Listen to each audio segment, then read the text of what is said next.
come out to sit with me today. I know your schedules are super busy. So the Diaz Brothers, I'm super excited to be in front of you guys. I'm a Boricua, so Bonito guy. Growing up listening to your music, and I'm sure I have some cassette tapes still in my stash at home of some mixtapes. I was doing a little bit of research and read somewhere where like the Diaz Brothers almost didn't even make it, huh? Something came up with the 95 Live and I did my research in the 50 MCs. Want to tell me a little bit about that, kind of like how you guys came to be? Well, I did a tape called 95 Live in obviously 1995, and I had like, it was the first tape of known rappers freestyling on the mixtape. Back then, I mean now it's common, but back then it wasn't. And Tony was cooking up the same thing at the same time, right? So mine came out a little bit before his, and he came out. So then we kind of took a little jabs at each other. But then a mutual friend, God bless, Ray Rowe, he introduced us and we linked up, and we see that it wasn't even worth all that. Getting together was the better thing to do than beefing about something stupid. So that's how we came up with Diaz Brothers. And nobody really dabbled in the concept of I mean, they dabbled in the concept of Scarface, but not really like the outside stories, you know what I mean? So we came up with the Diaz Brothers. We had Pain in the Ass from Rockefeller Dude, you know what I mean? Like The Voice. So that's how we got together. And we clicked, and it was good, and there was no reason to like really, you know, beef. Yeah. You know what I mean? Did you know right away that you guys wanted to do, you know, the mixtapes that you did, the videos that you did, rhyming, a little bit of everything? As soon as we met up, we met at D&D's. DMDs. The night we met up, we came up with the concept of remaking, at the time, the firm had Phone Tap.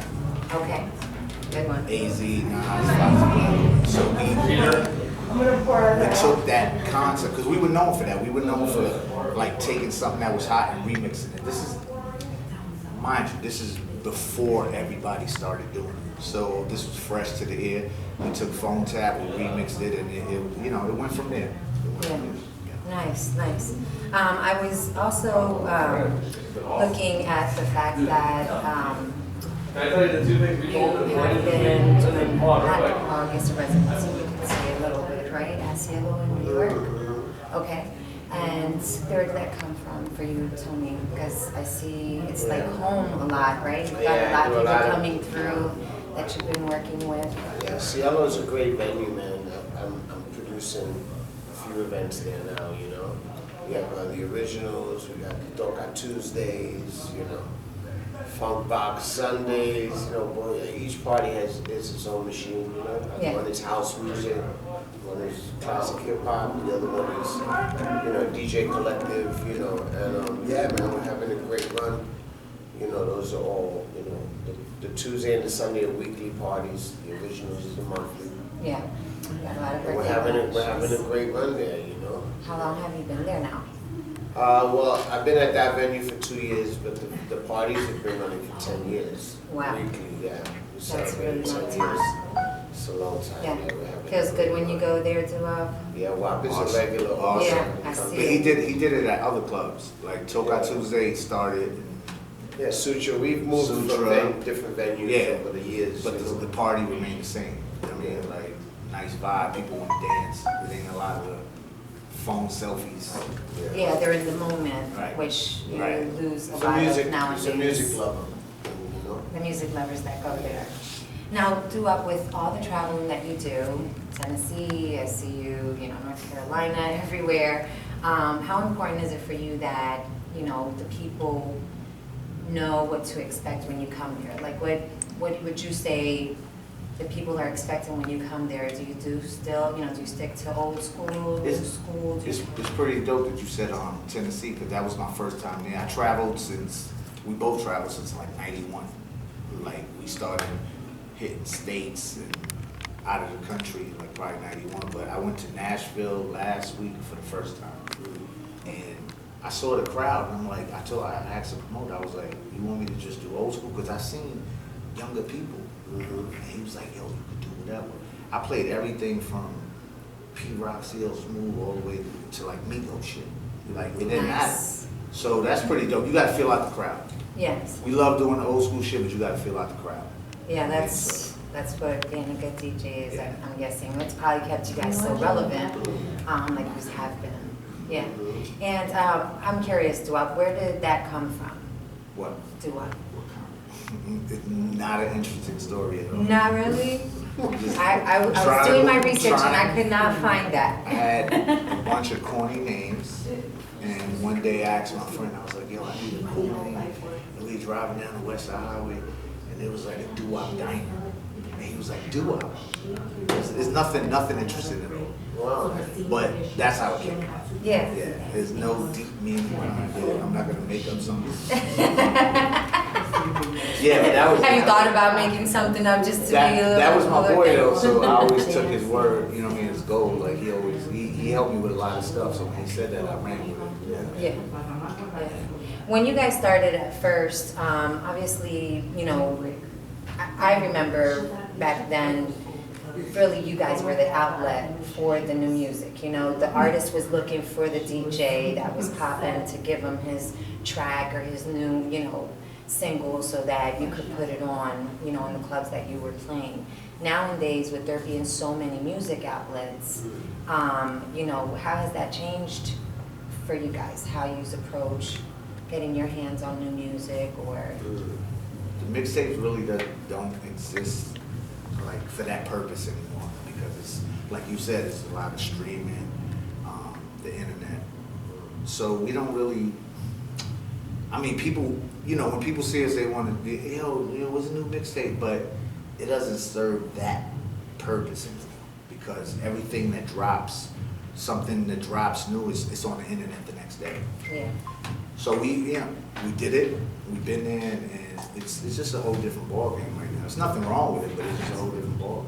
Yeah, it's a little harder to have that relationship with the artists when they come out. Yeah, I see recently you had Willie Colon at Cielo. No, actually, that was a photo I took with him at a Willie Colon show. And then I used that to catapult a new party I started in the city. It's a monthly salsa after work party. So just kind of show people that I'm a fan of that culture, and so I have the photo. But no, he wasn't at Cielo. No. So you did something for Puerto Rico. It was an event where you were. Yeah, we continue doing our thing. To try to contribute to the rebuilding of it. Yeah. We're part of a crew called, I'm down with Rocksteady, so Crazy Legs and a few of us started this thing called Porter Rocksteady. And Rocksteady for Life is actually the name of the organization, Rocksteady for Life. Porter Rocksteady is a festival that he just did. Yeah. But all of it goes towards, rebuilding, and so every now and then, in the event that I did the salsa after work party, the contributions go to that, That's to beautiful. just whatever we could do, Yeah, it's good that you're still thinking about it, because it headlined for a little bit and then, it's kind of just went to going the to be a long wayside. process, so, we It need is. to do it. Yeah. Where did your maracas collection start? 2003. That's when you started that? Nice. I went to a Fania 40th anniversary event at the Garden, and that's where I got the majority of those signatures. And then over the years, I picked up a couple, as I went along. Yeah. But yeah, 2003. So is it time now that you've completed it to put it into like some type of glass case? Yeah, exactly. Yeah, that's the plan. Glass case for sure. Nice. Yeah, All right. That's awesome. That when you were saying the names and I was reading them, I was like, wow, that's crazy. that is crazy. That is crazy. I'm a fan, man. And I want to get back to the early thing with WAP. Yeah. Working with WAP. He's one of the most creative dudes I've ever worked with, and he's the one that put out that 50 MC concept first, I followed his lead. I just added on to it. Diaz Brothers was his idea. Was his idea too? He already had Master plan. He comes up with these great ideas, and then I just kind of add on to, what he brings to the table. It works, Yeah. Tell me about that project that you're working on now with the Bars Matter. Yeah, So I saw a flex every time he puts a freestyle from somebody that comes up there, he puts hashtag bars matter. But it kind of gets watered down, I think, a little bit, like, cause he's using that hashtag like every time somebody spits, right? So I just kind of want to give new rappers. I'm gonna put known cats on there just to draw people in, Yeah. but I want to give cats that I know are dope, but people haven't really heard a chance to be heard. So I'm gonna mix it all together and put out a tape, just to put it out, like no money involved, and just Nice. bars matter.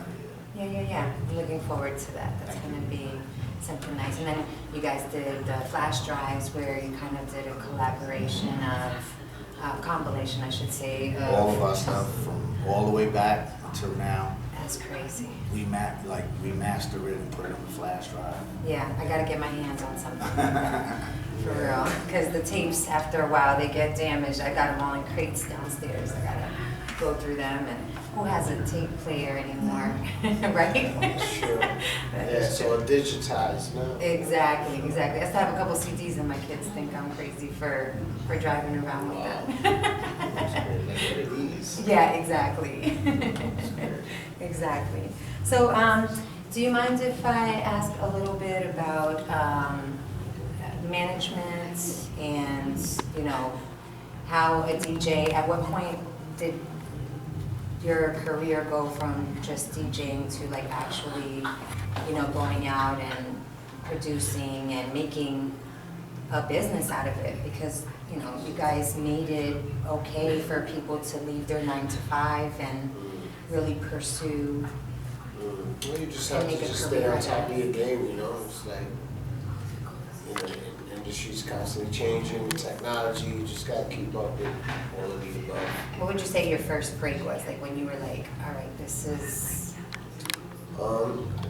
Had it not been for mixtapes, I would have never had the reach that I had, Yeah. The mixtapes put me on.